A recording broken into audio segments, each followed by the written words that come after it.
Hello students, आज एक इम्पोर्टન્ટ topic ની ચર્ચા કરવી છે। આજનો ટોપિક જો વ્યવસ્થિત સમજી લેશો તો તમને કેલ્ક્યુલેશનમાં ઘણી રાહત રહેશે। આપણે લોકો મોલર કન્ડક્ટિવિટી એટલે કે મોલર વાહકતા અને તુલ્ય વાહકતા વિશે વાત કરી રહ્યા છીએ। હવે મોલર વાહકતા અને તુલ્ય વાહકતા અનંત મંદને કેવી રીતે શોધી શકાય, ચાહે પ્રબળ વિદ્યુત વિભાજ્ય હોય કે ચાહે નિર્બળ વિદ્યુત વિભાજ્ય હોય, તો એની આજે ચર્ચા કરવી છે। સમજો, हेडिंग છે અનંત મંદને પ્રબળ વિદ્યુત વિભાજ્ય અને નિર્બળ વિદ્યુત વિભાજ્યની મોલર વાહકતા। અનંત મંદને શબ્દ શું કહે છે? અનંત મંદન કરવાનું છે। મતલબ તમારી પાસે કોઈ પ્રબળ વિદ્યુત વિભાજ્ય અથવા નિર્બળ વિદ્યુત વિભાજ્યનું એક ચોક્કસ દ્રાવણ છે। એ દ્રાવણની અંદર તમારે પાણી ઉમેરતા જવાનું છે ક્યાં સુધી? જ્યાં સુધી અનંત મંદન ના થાય। હવે અનંત મંદન કરવા માટે પાણી કેટલું ઉમેરવું પડશે? તો અનંત લીટર પાણી ઉમેરવું પડશે, એટલે વોલ્યુમ ઇનફાઇનાઇટ કરવું પડશે। અનંત મંદન કરવા માટે અનંત લીટર પાણી એડ કરવું પડશે। એટલે સૌથી પહેલો આપણે સમજીએ અનંત મંદન કરવા માટે શું થાય। તો અનંત મંદને તમે જે દ્રાવણ છે, ધારો કે તમારી પાસે આ એક પાત્ર છે અને આ પાત્રની અંદર તમે Na+ અને Cl- આયનો ઓલરેડી છે। આનું અનંત મંદન કરવા માટે બહારથી આપણે શું એડ કરીશું બેટા? પાણી એડ કરીશું। કેટલું પાણી એડ કરીશું? અનંત લીટર। તો અહીંયા અનંત મંદને તમે અનંત લીટર પાણી એડ કરશો એટલે વોલ્યુમ કેટલું થઈ જશે? ઇનફાઇનાઇટ। મતલબ વોલ્યુમ ખૂબ વધારી દેશો, તમે અનંત વોલ્યુમ કરી દેશો। હવે વોલ્યુમ અનંત થઈ જાય તો સાંદ્રતા શું થાય બેટા? મોલારિટી બરાબર સૂત્ર શું છે? મોલ પર લીટર। હવે જો વોલ્યુમ અનંત થઈ જાય છે, વોલ્યુમ અનંત થઈ જાય છે તો નીચેની કિંમત અનંત થાય અથવા તો નીચેની કિંમત ખૂબ મોટી થઈ જાય છે। અનંત શબ્દની જગ્યાએ આપણે એવું માનીએ કે વોલ્યુમ ખૂબ મોટું થઈ ગયું। જો હું કદ ખૂબ મોટું કરી દઉં છું તો મોલારિટી ખૂબ જ નાની થઈ જવાની। એટલે અહીં વોલ્યુમ મોટું કરવાથી આપણને સમજ પડી કે મોલારિટીની કિંમત ખૂબ જ નાની થઈ જાય છે। બોલો, ખ્યાલ આવે છે? એટલે મોલારિટી મતલબ સાંદ્રતા, સાંદ્રતાની કિંમત ખૂબ જ નાની થઈ ગઈ। ક્યારે? જ્યારે કદ અનંત કર્યું તો સાંદ્રતાની કિંમત ખૂબ જ નાની। હવે આ જે નાની કિંમત છે એને ઓલમોસ્ટ તમે 0 ગણી લો છો, એટલે સાંદ્રતાને 0 જ ગણવામાં આવે છે। આ કેવી વાત છે બેટા કે તમારી પાસે 1 લીટર પાણી હતું અને એમાં 1 મોલ NaCl હતું, ત્યાં સુધી વાત ઠીક હતી। પણ હવે 1000 લીટર પાણી છે કે 2000 કે 5000 લીટર પાણી છે, પણ NaCl તો 1 મોલ જ છે, તો એમાં NaCl ની હાજરીની કોઈ જ પરિસ્થિતિ એવી નહીં બને કે જે તમારા ગુણધર્મમાં તમને કંઈક અવરોધ આપે અથવા ગુણધર્મો બદલીને આપે। મારું કહેવાનું તાત્પર્ય એ છે કે લિમિટેડ વોલ્યુમ, લિમિટેડ કદમાં NaCl નું પ્રમાણ 1 મોલ હતું તો એ નોંધનીય બાબત હતી। પરંતુ હવે કદ ખૂબ મોટું થઈ ગયું, કદ અનંત કરી દેવામાં આવ્યું અને હજુ પણ NaCl નું પ્રમાણ તો 1 મોલ જ છે। એટલે અનંત કદમાં NaCl નું 1 મોલ પ્રમાણ એ NaCl ના પ્રમાણની બાબત એ નોંધનીય બાબત ન કહેવાય। ક્લિયર છે? એટલે અહીં આપણે સાંદ્રતાની કિંમતને ઓલમોસ્ટ શું માનીને ચાલીશું? 0। બીજી વસ્તુ, અહીંયા Na+ અને Cl- ને ફરવા માટે જગ્યા કેટલી મળી? અનંત। કારણ કે કદ ખૂબ મોટું થઈ ગયું અને ખૂબ મોટું કદ હોય તો Na+ અને Cl- ગમે ત્યાં ફરી શકે। એનો મતલબ એ થાય કે Na+ અને Cl- આ એક ઉદાહરણ લીધું છે મેં, Na+ Cl- ધન આયન અને ઋણ આયન એકબીજાથી ખૂબ દૂર જશે। જો ખૂબ દૂર જાય તો તેમની વચ્ચે શું કોઈ પણ પ્રકારનું આકર્ષણ હશે? નહીં હોય। Very good. એનો મતલબ તમે એમ કહી શકો કે અહીંયા ઇન્ટર આયોનિક અટ્રેક્શન, આંતર આયનીય આકર્ષણ, ઇન્ટર આયોનિક અટ્રેક્શન મતલબ આંતર આયોનિક આકર્ષણ ખૂબ જ ઓછું થઈ જશે। હવે જો આંતર આયોનિક આકર્ષણ ખૂબ ઓછું થઈ જાય તો આ કિંમત લગભગ કેટલી કહેવાય બેટા? આંતર આયોનિક આકર્ષણની કિંમત લગભગ કેટલી કહેવાશે? 0 કહેવાશે। मतलब અહીંયા આંતર આયોનિક આકર્ષણ કોઈ પણ પ્રકારનું લાગતું નથી। બીજી વસ્તુ, અનંત મંદનનો મતલબ જ એ થાય, હું અહીંયા લખું છું અનંત મંદન એટલે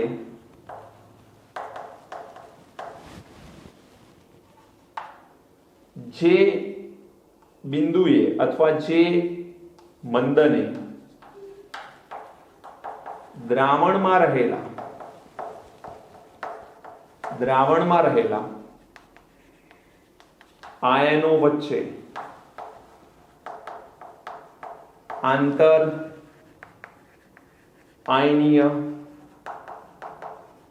આકર્ષણ શૂન્ય થાય.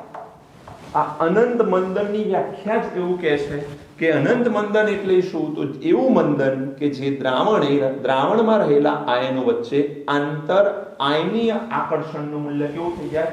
શૂન્ય થઈ જાય. એટલે જેમાં કોઈ પણ પ્રકારનું આંતર આયનીય આકર્ષણ લાગતું ન હોય એને આપણે શું નામ આપીશું? અનંત મંદન નામ આપીશું. હવે ચાહે પ્રબળ વિદ્યુત વિભાજ્ય હોય કે નિર્બળ વિદ્યુત વિભાજ્ય હોય, અનંત મંદન થશે એટલે આયનો 100% ઉત્પન્ન થઈ જશે. આયનો 100% ઉત્પન્ન થશે એટલે આલ્ફાની કિંમત 100% થઈ જશે. ઓસ્વાલ્ડ મંદનનો નિયમ પણ તમે ભણ્યા છો. નિર્બળ વિદ્યુત વિભાજ્યને અનંત મંદને લઈ જવામાં આવે તો તેનું 100% ડિસોસિએશન થાય છે, 100% વિયોજન થાય છે અથવા 100% આયનીકરણ થાય છે તેવું કહી શકાય. એનો મતલબ એવો થાય છે ઇનડાયરેક્ટલી કે એ નિર્બળ વિદ્યુત વિભાજ્ય અનંત મંદને પ્રબળ વિદ્યુત વિભાજ્યની જેમ વર્તન કરે છે. હવે આપણે તો શું કરવું છે? અનંત મંદને પ્રબળ વિદ્યુત વિભાજ્ય અને નિર્બળ વિદ્યુત વિભાજ્યની મોલર વાહકતા શોધવી છે. તો એના માટે આપણે એક સમીકરણનો યુઝ કરવાનો છે. એ સમીકરણ છે ડી-બાય-હ્યુકેલ-ઓનસેગર. ડી-બાય-હ્યુકેલ-ઓનસેગર સમીકરણ, આ સમીકરણનો બેટા આપણે યુઝ કરવાનો છે. ડી-બાય-હ્યુકેલ-ઓનસેગર સમીકરણનો યુઝ કરવાનો. હવે સમીકરણ શું છે એની વાત કરીએ. Lambda m is equal to lambda m infinite minus a under root c, અથવા આ સમીકરણને આ રીતે પણ લખાય છે લેમ્બડા m ઉપર c concentration, lambda m 0 minus a under root c. આ બંનેમાંથી કોઈ પણ સમીકરણ લખશો બંને સાચા જ છે. અલગ અલગ રીતે દર્શાવવાની ખાલી પદ્ધતિ છે. એમાં લેમ્બડા m અથવા લેમ્બડા m ઉપર c આ શું બતાવે છે? તો લેમ્બડા m और લેમ્બડા m c આ શું બતાવે છે? તો c સાંદ્રતાએ મોલર વાહકતા. શું બતાવે છે? c સાંદ્રતાએ મોલર વાહકતા બતાવે છે. લેમ્બડા m ઇન્ફાઇનાઇટ અથવા લેમ્બડા m 0 શું બતાવે છે? લેમ્બડા m ઇન્ફાઇનાઇટ અથવા લેમ્બડા m 0 શું બતાવે છે? તો આને કહેવામાં આવે છે સીમિત મોલર વાહકતા. સીમિત મોલર વાહકતા અથવા આને કહેવામાં આવે છે અનંત મંદને મોલર વાહકતા. મને જવાબ આપો કે પ્રબળ હોય કે નિર્બળ, આયનો તો પ્રબળમાં તો 100% ઉત્પન્ન થઈ જાય, પણ નિર્બળ વિદ્યુત વિભાજ્ય હશે તો અનંત મંદને આયનોનું પ્રમાણ કેટલું? ઘણું બધું, મતલબ 100%. હવે અનંત મંદને મોલર વાહકતા જે છે, આપણને મોલર વાહકતાની જો ખ્યાલ હોય, મોલર વાહકતા વિશે ખબર હોય તો તમને ખ્યાલ એ હોવો જોઈએ કે 1 સેન્ટીમીટર ક્યુબની અંદર 1 મોલ વિદ્યુત વિભાજ્ય પદાર્થની મોલર વાહકતા છે, અથવા એવું કહેવાય 1 મોલ વિદ્યુત વિભાજ્યની મોલર વાહકતા. હવે 1 મોલ વિદ્યુત વિભાજ્યમાંથી જેટલા આયનો ઉત્પન્ન થશે એની મોલર વાહકતા, નિર્બળ વિદ્યુત વિભાજ્યમાંથી અથવા નિર્બળ વિદ્યુત વિભાજ્યના 1 મોલમાંથી મેક્સિમમ આયન ક્યારે મળશે? જ્યારે એનું આયનીકરણ 100% થાય. પણ નિર્બળ વિદ્યુત વિભાજ્યનું આયનીકરણ 100% ક્યારે થાય? જ્યારે અનંત મંદન કરવામાં આવે, કદ અનંત કરવામાં આવે, ઓસ્વાલ્ડ મંદનનો નિયમ. તો આને જ તમે કહી શકો છો મહત્તમ મોલર વાહકતા. ત્રીજું એક નામ શું થાય આનું? મહત્તમ મોલર વાહકતા. તો આ સમજો સીમિત મોલર વાહકતા અથવા અનંત મંદની મોલર વાહકતા અથવા મહત્તમ મોલર વાહકતા આને કહેવામાં આવે છે. હા, તમે એટલું ધ્યાન રાખજો કે આ સમીકરણ જે છે ડી-બાય-હ્યુકેલ-ઓન-સેગર સમીકરણ છે એ માત્ર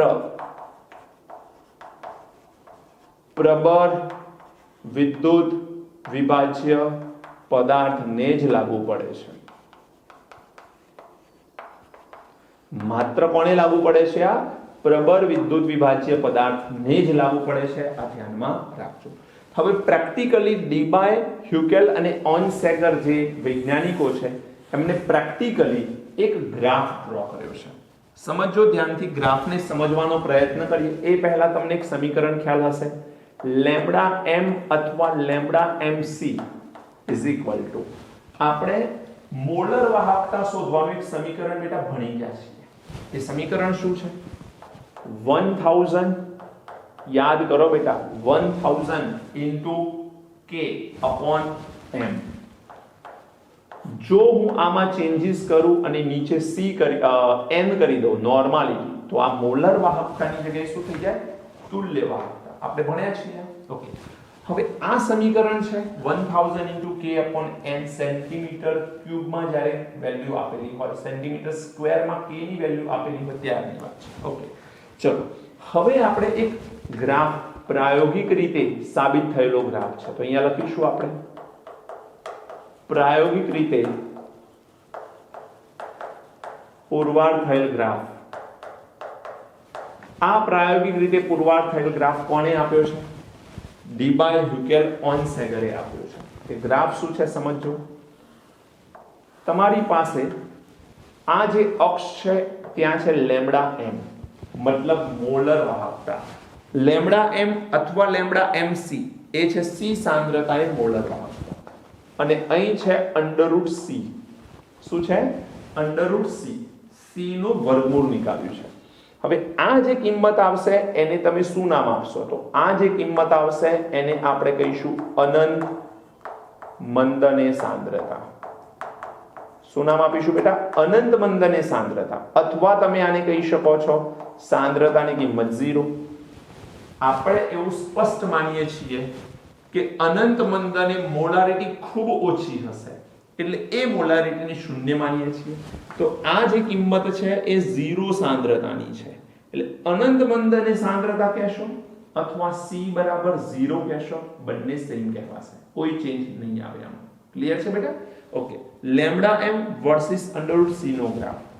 આમાં એક પ્રબળ વિદ્યુત વિભાજ્ય લેવામાં આવ્યો, એ હતો KCl નો. KCl પ્રબળ વિદ્યુત વિભાજ્યનો ગ્રાફ મળ્યો.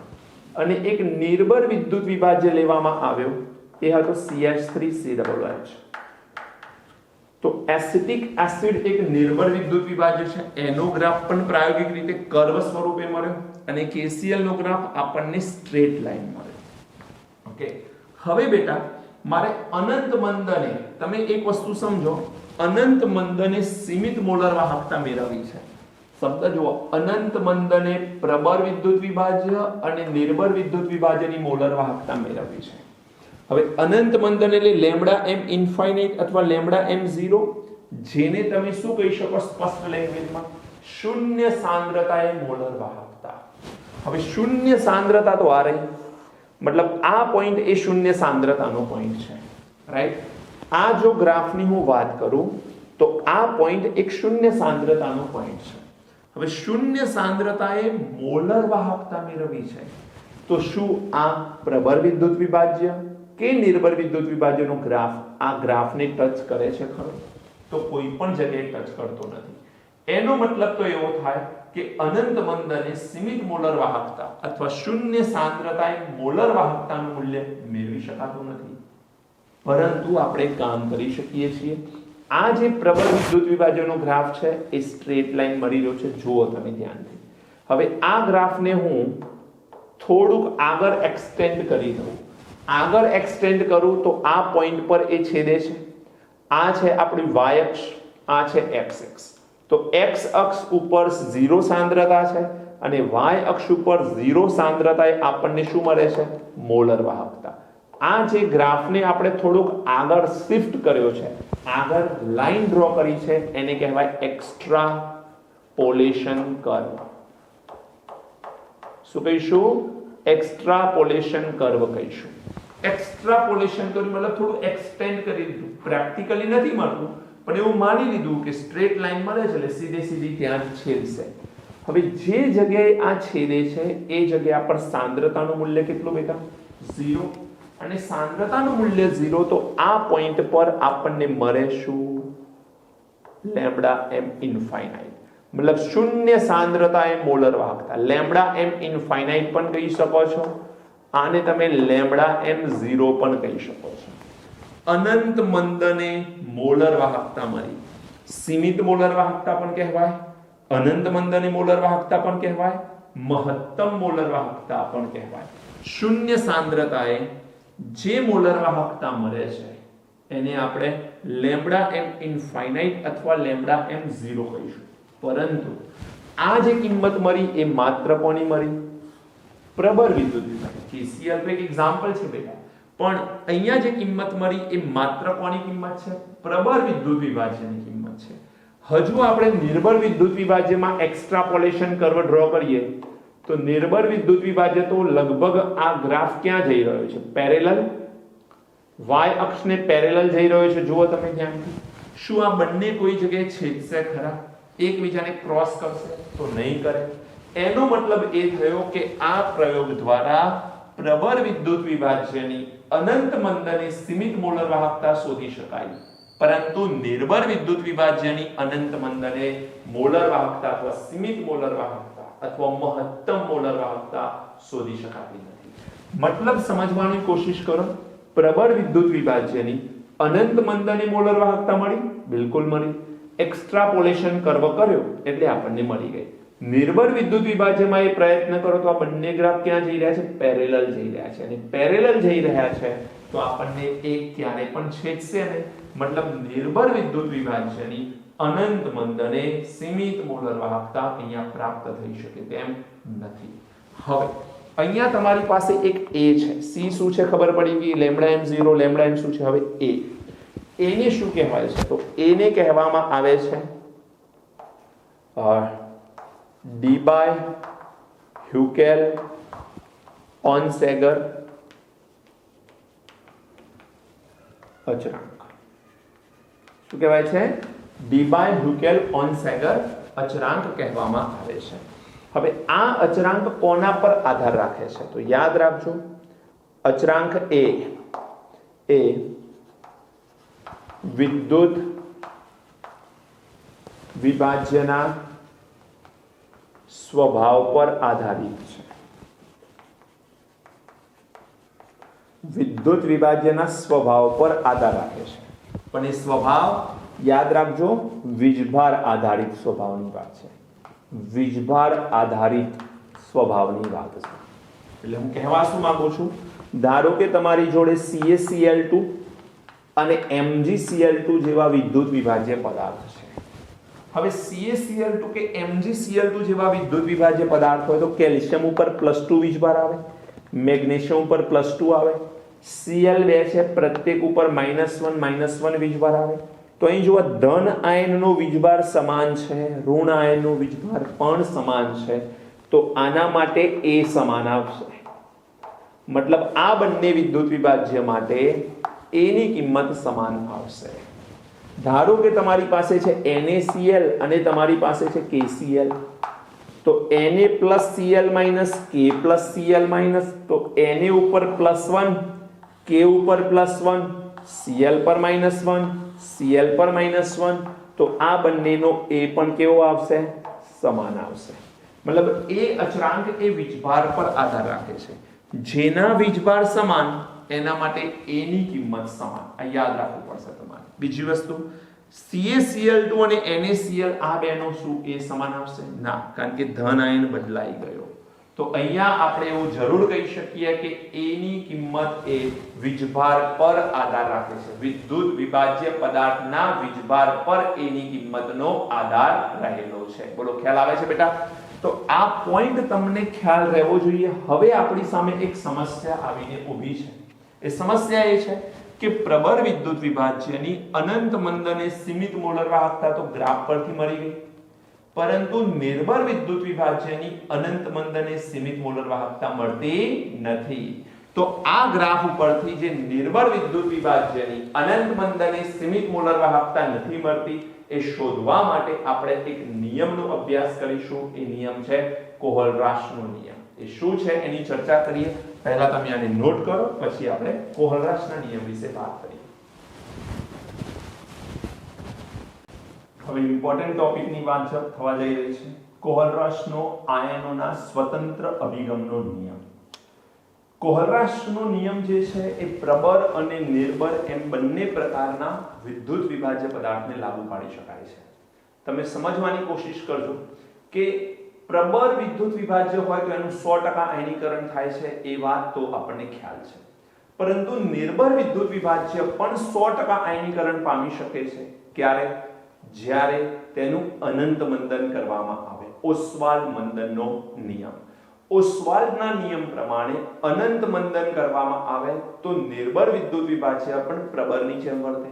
હવે માની લો કે પ્રબળ વિદ્યુત વિભાજ્ય હોય કે નિર્બળ વિદ્યુત વિભાજ્ય હોય, આપણી પાસે અનંત મંદન છે, તો આયનો તો 100% ઉત્પન્ન થઈ ગયા છે. હવે આયનો જેમાં 100% ઉત્પન્ન થયેલા છે તો એમાં આયનો પોતાની રીતે સ્વતંત્ર વર્તન કરે છે. કેમ? એનું કારણ એવું છે, જો પહેલું સ્ટેટમેન્ટ તો મેં લખ્યું છે કે કોહલરાશનો નિયમ એ પ્રબળ અને નિર્બળ બંને પ્રકારના વિદ્યુત વિભાજ્ય પર લાગુ પાડી શકાય છે. આપણે આ કોહલરાશનો નિયમ શા માટે ભણી રહ્યા છીએ? તો આપણી પાસે એક ક્વેશ્ચન હતો કે નિર્બળ વિદ્યુત વિભાજ્યની અનંત મંદ અને સીમિત મોલર વાહકતા આપણે શોધી શકતા નથી. કોની શોધી શક્યા? પ્રબળની. એક્સ્ટ્રાપોલેશન કર્વને થોડુંક જોઈ લીધું અથવા ખેંચી લીધું આગળ, તો એ y અક્ષની જે જગ્યાએ છેદે છે ત્યાંથી λm0 અથવા λm ઇન્ફાઇનાઇટ તો મળી ગયું. એટલે પ્રબળ વિદ્યુત વિભાજ્ય માટે λm0 મળી ગયું, પરંતુ નિર્બળ માટે મળતો નથી. એના માટે આ નિયમ આપણે ભણી રહ્યા છીએ. તમે પ્રયત્ન કરો સમજવાનો કે તમારી પાસે કોઈ પણ વિદ્યુત વિભાજ્ય પદાર્થ છે અને એ વિદ્યુત વિભાજ્ય પદાર્થનું કદ તમે એ દ્રાવણ જે બનાવ્યું છે એ દ્રાવણનું કદ ખૂબ વધારી દો છો. બેટા, દ્રાવણનું કદ જ્યારે વધી જશે તો એની સાંદ્રતાની કિંમત ખૂબ ઘટી જવાની. સાંદ્રતાની કિંમત ઘટી જાય એટલે એ સાંદ્રતાને લગભગ આપણે શું માની લઈએ છીએ? 0. અનંત મંદને સાંદ્રતા, એ સાંદ્રતાને શૂન્ય માની લઈએ છીએ. ઓકે, એની સાથે સાથે તમને ખ્યાલ હશે II એ શું થાય? ઇન્ટર આયોનિક અટ્રેક્શન નું મૂલ્ય શું થઈ જાય બેટા? 0. ઘટી જાય, કારણ કે આંતર આયોનિક આકર્ષણ તો જ વધારે હોય જ્યારે આયનો નજીક હોય, પણ કદ અનંત થઈ જાય એટલે અનંત કદમાં એક ધન આયન અહીં છે તો ઋણ આયન ખૂબ દૂર છે, એ બંને વચ્ચે કોઈ આકર્ષણ બળ આપણને નહિવત જોવા મળશે અથવા નહીં જોવા મળે. અને માટે આપણે ઇન્ટર આયોનિક અટ્રેક્શન નું મૂલ્ય શું માની લઈએ છીએ? 0 માની લઈએ છીએ. આ બંને પ્રકારના વિદ્યુત વિભાજ્યને લાગુ પડે. અનંત મંદને પ્રબળ વિદ્યુત વિભાજ્ય પદાર્થ હોય કે નિર્બળ વિદ્યુત વિભાજ્ય પદાર્થ હોય, એના ઇન્ટર આયોનિક અટ્રેક્શન નું મૂલ્ય તો શું થઈ જવાનું બેટા? 0 જ થઈ જવાનું છે. ઓકે, હવે ધારો કે તમારી પાસે HCl છે, એનું અનંત મંદને તમે દ્રાવણ બનાવો છો, તો H+ અને Cl- આયનો બની ચૂક્યા હશે, કારણ કે પ્રબળ વિદ્યુત વિભાજ્ય છે. માનો કે CH3COOH છે, કેવો પદાર્થ છે? નિર્બળ વિદ્યુત વિભાજ્ય. આ છે પ્રબળ વિદ્યુત વિભાજ્ય, આ છે નિર્બળ વિદ્યુત વિભાજ્ય. ચલો બેટા, નિર્બળ વિદ્યુત વિભાજ્યનું આયનીકરણ 100% થશે. આમ તો 2 થી 3% કે 5% થાય, પરંતુ આ અનંત મંદને વાત ચાલે છે. એટ ઇન્ફાઇનાઇટ ડાયલ્યુશન અનંત મંદને, તો જેમ પ્રબળનું 100% આયનીકરણ થયું તેમ નિર્બળનું પણ અનંત મંદને 100% આયનીકરણ થાય. તો નિર્બળના પણ 100% આયનો હાજર હશે અંદર. Very good. હવે બંનેના સંપૂર્ણ આયનો હાજર છે. હવે કોહલરાશે જે નિયમ આપ્યો છે, નિયમ સમજવા જેવો છે. એને એક કામ કર્યું, સ્માર્ટ કામ કર્યું કે પ્રત્યેક આયનની વર્તણૂક એ અલગ છે. પ્રત્યેક આયન જે ઉત્પન્ન થાય છે એની બાજુમાં ઉત્પન્ન થયેલા આયન સાથે કોઈ સંબંધ નથી, બીકોઝ ઇન્ટર આયોનિક એટ્રેક્શન તો 0 થઈ ગયું છે અનંત મંદને. એટલે કોહલરાશ શું કહે છે કે કોઈ પણ વિદ્યુત વિભાજ્યમાંથી આયન આવતો હોય એની વર્તણૂક જે છે એ ઇન્ડિવિડ્યુઅલ છે, સ્વતંત્ર વર્તણૂક છે. એટલે Cl- ને H+ સાથે કોઈ સંબંધ નથી. અહીં H+ ક્યાંથી આવ્યું? HCl માંથી. તો એની વર્તણૂક CH3COOH માંથી આવેલા H+ જેવી જ હશે, કારણ કે બંને H+ જ છે. મતલબ આયન સમાન તો વર્તન સમાન, ચાહે ગમે તે વિદ્યુત વિભાજ્યમાંથી આવી રહ્યો છે. આવું કોહલરાશનું માનવું હતું. હવે આવું કેમ માનવું હતું? તો એને એક પ્રયોગ કર્યો, એક વેલ્યુ લઈ આવ્યો. એ વેલ્યુ શું છે સમજો. λm0 KCl લીધો માઈનસ λm0 NaCl લીધો. બીજો λm0 KBr લીધો માઈનસ λm0 NaBr લીધો. અને third λm0 Ki minus λm0 NaI. હવે KCl NaCl પ્રબળ વિદ્યુત વિભાજ્ય, KBr NaBr પ્રબળ વિદ્યુત વિભાજ્ય, Ki NaI પ્રબળ વિદ્યુત વિભાજ્ય.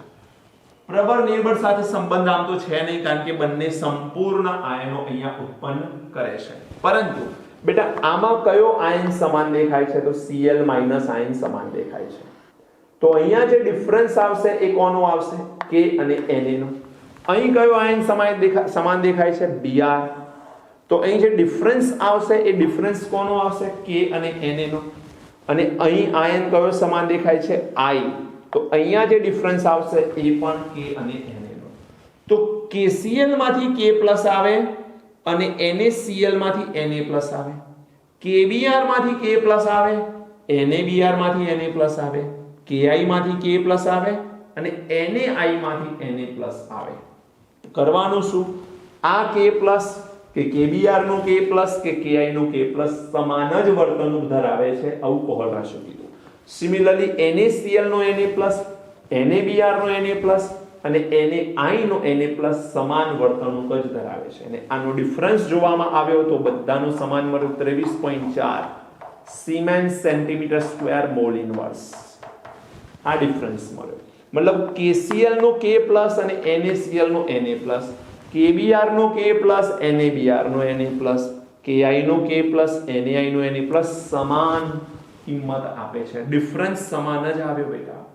ખબર પડી? એટલે આયન કયા વિદ્યુત વિભાજ્યમાંથી આવે છે એ ઇમ્પોર્ટન્ટ નથી, કયો આયન આવે છે એ ઇમ્પોર્ટન્ટ છે. આ તો એક પોઈન્ટ થયો. હજુ એને બીજો એક પ્રયોગ કર્યો, અને બીજો પ્રયોગ આનાથી બિલકુલ વિરુદ્ધ કામ કર્યું. વિરુદ્ધ કામમાં શું છે સમજો. λm0 NaBr, λm0 NaBr. હવે અહીં KCl અને NaCl એટલે ડિફરન્સ હતો K અને Na નો. અહીં આપણે શું કરી રહ્યા છે સમજો. ડિફરન્સ લઉં છું NaBr અને NaCl. તો આમાં સમાન આયન કોણ? Na+. તો ડિફરન્સ કોનો આવશે? Br અને Cl નો. ચલો બીજો એક ડિફરન્સ લઈ લઈએ. λm0 NaBr એની જગ્યાએ લઈ લઉં KBr માઈનસ λm0 KCl. તો અહીં પણ K+ સમાન છે, ડિફરન્સ Br અને Cl. જો અહીંયા K અને Na નો ડિફરન્સ કોઈ પણ નો લેવામાં આવે સમાન આવતો હોય તો અહીં ડિફરન્સ કોનો છે? Br અને Cl નો. Br અને Cl નો. તો આ ડિફરન્સ પણ કેવો આવવો જોઈએ? સમાન, અને સમાન જ આવે છે. આ ડિફરન્સ આવે છે 1.8 siemens centimetre square mall inverse. એટલે વર્ડ શું છે? આયનોના સ્વતંત્ર અભિગમનો નિયમ. આયન સ્વતંત્ર વર્તણૂક ધરાવે છે. એ ક્યાંથી આવે છે એ મહત્વનું નથી અનંત મંદને, મહત્વનું છે કયો આયન આવે છે. ક્લિયર છે બેટા? તો હવે આના ઉપરથી એને કીધું કે ધારો કે તમારે કોઈ પણ વિદ્યુત વિભાજ્યની અનંત મંદને સીમિત મોલર વાહકતા શોધવી છે. λm ઇન્ફાઇનાઇટ કહો અથવા λm0 કહો, બંને એક જ છે. માનો કે મારે NaCl ની શોધવી છે, તો તમને એ ખ્યાલ હોવો જોઈએ કે λm0 અથવા λm ઇન્ફાઇનાઇટ NaCl ની શોધવી છે, તો તો એ કયા બે આયનો આપશે? Na+ અને Cl-. તો અહીં તમારે lambda m infinite Na+ plus lambda m infinite Cl-, બસ આ બેનો સરવાળો કરવાનો હશે. અનંત મંદને Na+ ની આયોનિક મોલર વાહકતા અને Cl- ની પણ અનંત મંદને આયોનિક મોલર વાહકતાનો સરવાળો. હવે જોજો ધ્યાનથી, અહીં લેમ્બડા જે છે ગ્રીક લેમ્બડા છે, આ ઇન્ડિયન લેમ્બડા છે. આયન માટે આ ઇન્ડિયન લેમ્બડાનો યુઝ કરીશું અને સંયોજન માટે ગ્રીક લેમ્બડાનો યુઝ કરીશું. ઓકે, હવે બેટા સમજો, હું તમને અહીંયા કોઈક એક નવી વાત શીખવાડવા જઈ રહ્યો છું. મોલર વાહકતા અને તુલ્ય વાહકતા શોધવામાં બાળકો જે મિસ્ટેક કરતા હોય છે એ મિસ્ટેક ન થાય એના માટે. ધારો કે આપણી પાસે છે કેસ નંબર 1. કેસ નંબર 1 આપણને એવો આપ્યો છે, જો લેમ્બડા m0, 0 મતલબ અનંત, ઇન્ફાઇનાઇટ, લેમ્બડા m0 કેટાયન અને લેમ્બડા m0 એનાયન. કેટાયન મતલબ ધનાયન, એનાયન મતલબ ઋણાયન. જો તમને લેમ્બડા m0 કેટાયન અને લેમ્બડા m0 એનાયન આપેલા છે અને તમને કોઈ એક પદાર્થની મોલર વાહકતા શોધવાનું કહે છે અને AX BY ની લેમ્બડા m0 શોધવાની કહે છે, તો શું કરશો? AX BY એક એક્ઝામ્પલ છે, સમજીએ શું થાય. બેટા AX અને BY, આનું હું આયનીકરણ કરું તો આયનીકરણ લખતા આવડતું હશે તમને. X A ઉત્પન્ન થાય અને Y B ઉત્પન્ન થાય, પણ A ઉપર ધન વીજભાર અને B ઉપર ઋણ વીજભાર આવે. કેટલો? તો ખબર પડવી જોઈએ, +Y - X. જે મોલ છે એ આનો ઋણ વીજભાર, આના મોલ છે આનો ધન વીજભાર. કેમ? કારણ કે ટોટલ થાય XY ધન XY ઋણ, તો આન્સર થઈ ગયો 0. ઓકે, હવે તમારે એટલી ખબર પડવી જોઈએ કે અનંત મંદને તમારી પાસે X મોલ ઓફ ધન આયન છે અને Y મોલ ઓફ ઋણ આયન છે, તો આ વસ્તુને ધ્યાનમાં રાખવી પડે. અને અહીં ધારો કે તમને પૂછાય લેમ્બડા m0, લેમ્બડા m0 મતલબ ઇન્ફાઇનાઇટ પણ લખાય ને, AX BY, તો તમે કેવી રીતે શોધશો?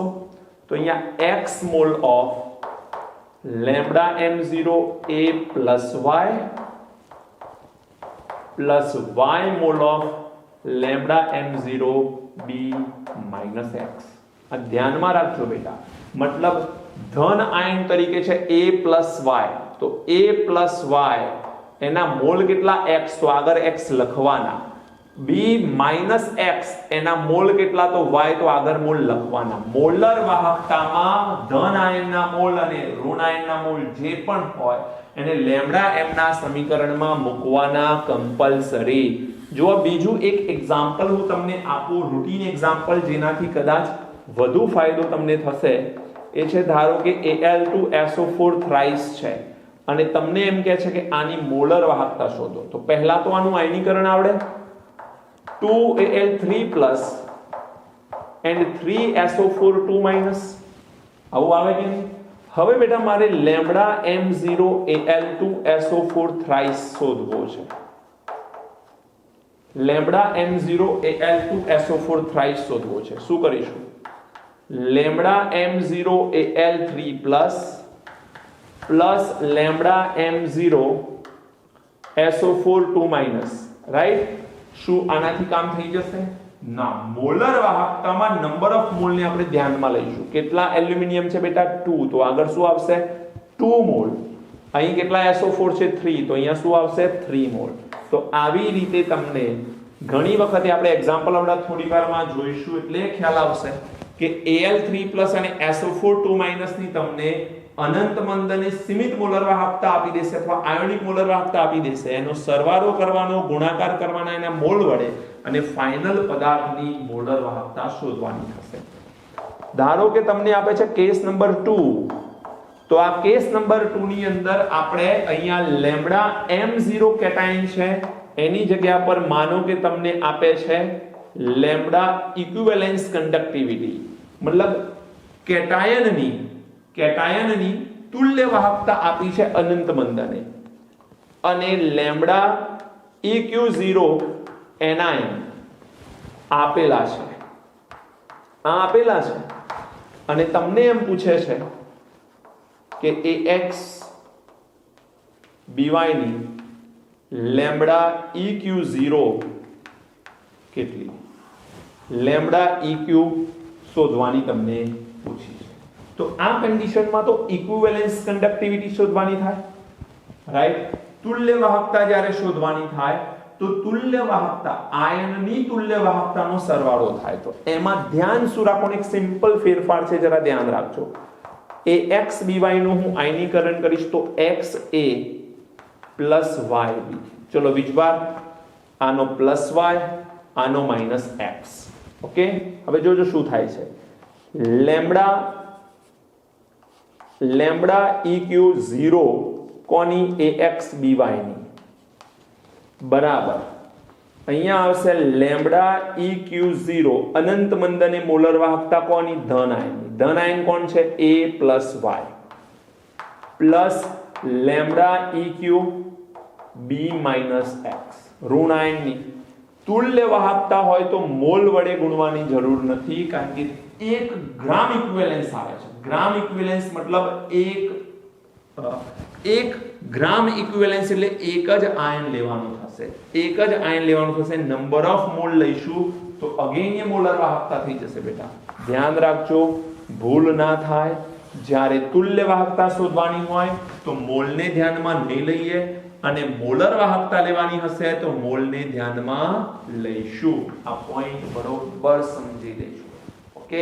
તુલ્ય વાહકતાની અંદર બેટા આપણે ધ્યાનમાં મોલને લેતા નથી, પરંતુ જો આપણને મોલર વાહકતા શોધવાની કીધી હોય તો મોલને ધ્યાનમાં લેવાના। મતલબ અહીંયા જો મારે તુલ્ય વાહકતા શોધવાની થાય તો lambda MEQ Al3 plus lambda MEQ SO4 2 3 અને 2 નહીં આવે। બોલો ખ્યાલ આવે છે કે નહીં? તો આ પોઈન્ટ સમજવાની કોશિશ કરજો। આના ઉપરથી આપણે એક્ઝામ્પલ કરીએ છીએ એટલે ખ્યાલ આવી જશે તમને કે કરવાનું શું છે। એપ્લિકેશન ઓફ કોહલરોસ પણ આપણે સમજવાના છીએ, એ નેક્સ્ટ વિડિયો લેક્ચરમાં આવશે। એપ્લિકેશન મતલબ કોહલરોસ લો ની ઉપયોગિતા શું છે એના વિશે આપણે વાત કરીશું નેક્સ્ટ વિડિયો લેક્ચરમાં। અત્યારે આપણે આના રિલેટેડ કેટલાક એક્ઝામ્પલ જોઈએ જેથી તમને ખ્યાલ આવી જાય। નોટ કરો પછી આગળ ચલો। કોહલરોસના નિયમ પર આધારિત બે સવાલ બોર્ડ પર લખ્યા છે, બંને નોટ કરો, જાતે પ્રયત્ન કરો જો સમજ પડતી હોય તો, વરના હું તમને સમજાવું છું કે વિચારના કેલ્ક્યુલેશન નોટ કરી લો જરા। થઈ ગયું બેટા? ચલો સમજીએ। H+ અને SO4 2 ની સીમિત આયોનિક વાહકતા અનુક્રમે 360 અને 160 છે। H2SO4 ની લેમ્બડા m ઇન્ફાઇનાઇટ અને લેમ્બડા EQ ઇન્ફાઇનાઇટ શોધવાની છે। મોલર વાહકતા અનંત મંદને અને તુલ્ય વાહકતા અનંત મંદને શોધવાની છે કોની? H2SO4 ની, ઓકે વાંધો નથી। પણ અહીં તમને સીમિત આયોનિક વાહકતા કીધું છે। શું તમને અહીં એવું કીધું છે કે આ મોલર વાહકતા છે કે તુલ્ય વાહકતા છે? ના, આયોનિક મોલર વાહકતા કે આયોનિક તુલ્ય વાહકતા એવો શબ્દ નથી। તો આપણે આને શું માનવાનું? તો એના માટે તમારે એનો એકમ જોવાનો। એકમ જુઓ ધ્યાનથી, siemens centimetre square mall inverse. આને ધ્યાનથી જોશો તો અહીંયા મોલ ઇનવર્સ છે અને મોલ ઇનવર્સ છે એટલે એ કઈ વાહકતા થઈ? મોલર વાહકતા। Very good.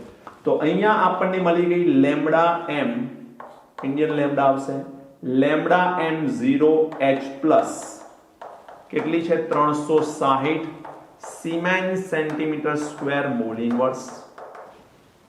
લેમ્બડા m0SO4 2 એની કેટલી છે બેટા? 160 siemens centimetre square mall inverse. આ બે કિંમતો આપેલી છે। હવે ધ્યાનથી જોશો તો સલ્ફ્યુરિક એસિડ છે, આયોનાઇઝેશન કરીશું તો 2H+ and SO4 2 મળશે। તો આના મોલને ધ્યાનમાં લઈશું મોલર વાહકતા શોધવા માટે। તો અહીંયા લખીશું લેમ્બડા m0H2SO4 બરાબર lambda m0H+ ion plus lambda m0SO4 2 ion. H plus આયનના મોલ કેટલા છે 2 તો લખવાના 2, SO4 2 માઈનસ ના 1 તો 1, 1 નો તો અર્થ નથી લખવાનો કોઈ. ચલો H પ્લસ ની મોલર વાહકતા શું આપી છે 360, તો લખીશું 360 પ્લસ 1 ઇન્ટુ SO4 2 માઈનસ ની શું છે 160. 360 ગુણ્યા 2 કરશું એટલે આ મળશે 720, 720 અને આ મળશે પ્લસ 160 એટલે થશે 880. 880 siemens centimetre square mall inverse. શું આવ્યા લેમ્બડા m0h2SO4. ચલો એક કિંમત મળી ગઈ. હજુ બીજી કિંમત શોધવાની કે છે લેમ્બડા m0 ઇન્ફાઇનાઇટ તો મળી ગયું, લેમ્બડા eq ઇન્ફાઇનાઇટ શોધવાનું છે. લેમ્બડા eq ઇન્ફાઇનાઇટ કેવી રીતે મળશે બેટા? તો તમને એક ફોર્મ્યુલા ખબર હોવી જોઈએ. Lambda m0 is equal to lambda eq0 into valency factor. Valency factor આ સૂત્ર આપણે ડિરાઈવ કર્યું હતું, યાદ હશે. લેમ્બડા m લેમ્બડા eq નો સંબંધ, લેમ્બડા m લેમ્બડા eq ને જે લાગુ પડે એ જ લેમ્બડા m0 લેમ્બડા eq0 ને પણ લાગુ પડે, કોઈ વાંધો નથી. ચલો H2SO4 માટે વેલેન્સી ફેક્ટર કેટલું? H2SO4 કેટલા H પ્લસ આપે 2, ટોટલ ધન વીજભાર 2, જે વિચારો હોય. તો વેલેન્સી ફેક્ટર આનું 2 છે. લેમ્બડા m0 ની કિંમત ખબર છે તો લેમ્બડા eq0 મળી જશે.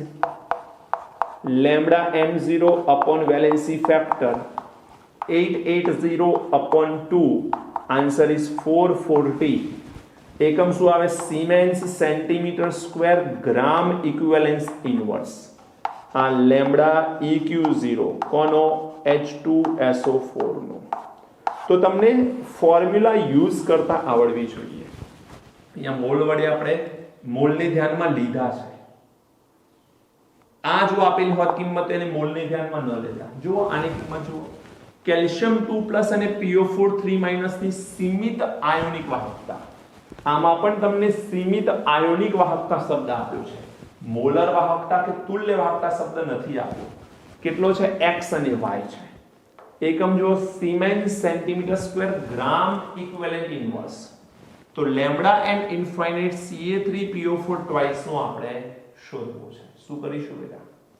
જો તમને અહીંયા એકમને ધ્યાનથી જુઓ, સિમેન્સ સેન્ટીમીટર સ્ક્વેર ગ્રામ ઇક્વિવેલેન્સ ઇનવર્સ મતલબ આપેલ કિંમત એ તુલ્ય વાહકતાની છે.